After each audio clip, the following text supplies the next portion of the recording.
شروع اللہ کے نام سے جو بڑا مہربان اور نہایت رحم کرنے والا ہے۔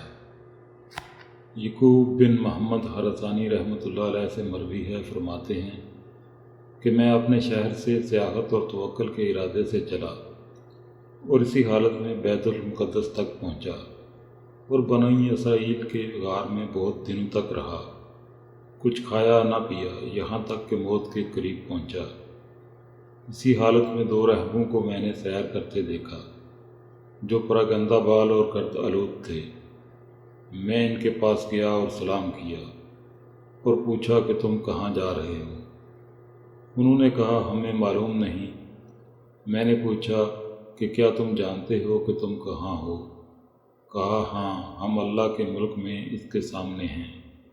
میں اپنے نفس کی طرف متوجہ ہوا اور اسے ملامت کرنے لگا اور کہا کہ یہ دونوں راہب باوجود کافر ہونے کے توکل پر قائم ہیں اور تو قائم نہیں ہوتا۔ پھر ان سے کہا تم اپنے ساتھ رہنے کی اجازت دے سکتے ہو؟ انہوں نے کہا بہتر ہوگا انشاءاللہ۔ چنانچہ ہم تینوں چلے۔ جب شام ہوئی تو وہ دونوں اپنے معبود کی عبادت کرنے لگے اور میں اپنے معبود کی جانب متوجہ ہو کر کھڑا ہوا اور مغرب کی نماز میں نے تیمم سے ادا کی۔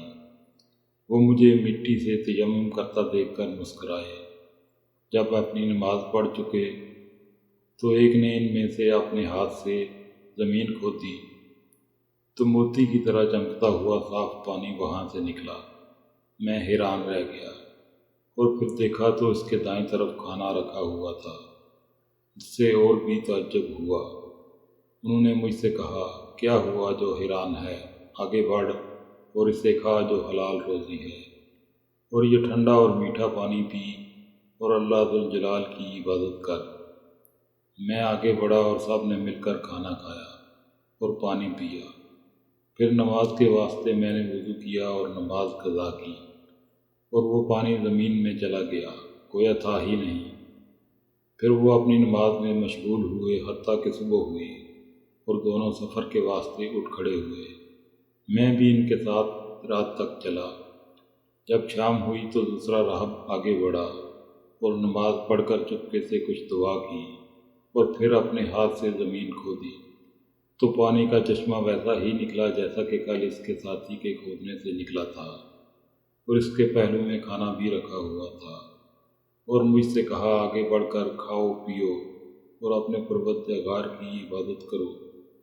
چنانچہ ہم نے کھا پی کر نماز کے واسطے وضو کیا اور پانی ایسے زمین میں چلا گیا گویا تھا ہی نہیں۔ جب تیسری شب آئی تو انہوں نے کہا اے محمدی، یہ رات تیری ہے اور آج باری تیری ہے۔ فرماتے ہیں کہ مجھے اس قول سے شرم آئی اور دل میں ایک سخت حالت طاری ہو گئی۔ میں نے کہا انشاءاللہ اچھا ہی ہوگا۔ پھر ان سے ہٹ کر ایک طرف گیا اور 2 رکعت نماز پڑھی اور کہا اے میرے مولا، اے میرے مالک، تو جانتا ہے کہ میرے گناہ بہت ہیں جن کی وجہ سے تیرے نزدیک میرا رتبہ اور جا نہیں ہے، اور نہ میرا منہ اس قابل ہے، لیکن میں اس وجیہ کریم بڑے مرتبے والے محمد صلی اللہ علیہ وآلہ وسلم کے وسیلے سے مانگتا ہوں کہ مجھے ان لوگوں کے سامنے شرمندہ نہ کیا جائے۔ جب میں دعا سے فارغ ہوا تو میں نے دیکھا کہ ایک چشمہ جاری ہے اور میرے پہلو میں کھانا رکھا ہوا ہے۔ میں نے ان سے کہا آگے بڑھ کر اللہ کے فضل سے کھاؤ۔ چنانچہ وہ آگے بڑھے اور ہم تینوں نے کھایا پیا اور اللہ کا شکر ادا کیا اور اسی حالت میں رہے کہ میری دوسری باری آئی۔ پھر میں نے پہلے ہی کی طرح دعا کی اور پانی کا چشمہ نکل آیا اور کھانا بھی حاضر ہو گیا۔ جب تیسری باری آئی اور میں نے اسی طرح دعا کی تو 2 آدمیوں کا کھانا اور انہی کا پانی آیا۔ میرا دل ٹوٹ گیا۔ انہوں نے کہا اے محمدی، یہ حادثہ تم پر کیوں پیدا ہوا؟ کیا تم اپنے کھانے پینے میں نقصان نہیں دیکھتے ہو؟ میں نے کہا تمہیں معلوم نہیں ہے کہ یہ امر اللہ ہی کے اختیار میں ہے اور ہم اس کے حکم اور ارادہ کے نیچے ہیں، اور ہمارا دین یہ چاہتا ہے کہ کبھی تکلیف ہو، کبھی راحت، کبھی سختی ہو، کبھی آرام، کبھی عطا ہو، کبھی منع، تاکہ ہمارے صبر کی بھی آزمائش ہو جائے۔ انہوں نے کہا اے محمدی تم نے سچ کہا، وہ بڑا رب ہے اور اسلام اچھا دین ہے۔ اپنا ہاتھ بڑھاؤ تاکہ ہم کلمہ شہادت پڑھیں، اشہد ان لا الہ الا اللہ اشہد ان محمد رسول اللہ۔ دین اسلام حق اور اس کے سوا سب باطل ہے۔